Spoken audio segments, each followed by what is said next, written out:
Welcome back. In today's video, I'm going to show you exactly how to find videos you've watched on Facebook using the web version on your PC. With the latest update, Facebook has slightly changed where things are located. But don't worry, this step-by-step guide will help you find everything quickly. First, open Facebook in your browser and make sure you're logged into your account. Once you're on the home page, look at the top right corner of the screen.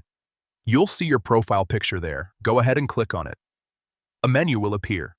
From this menu, find and click on Settings and Privacy. This will expand another set of options. Now select Activity Log. This is where Facebook keeps a record of almost everything you do on the platform. Once you're inside the activity log, look toward the left-hand side. You'll see different sections that organize your activity. Click on your Facebook activity to continue. Now within this section, find and click on Posts. After that, you should see an option labeled Videos You've Watched. Go ahead and click on it, and that's it.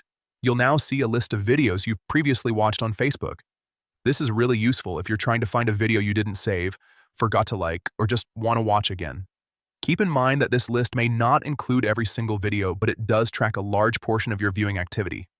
If this helped you, make sure to like the video and subscribe for more simple and updated Facebook tutorials, just like this one. See you in the next video.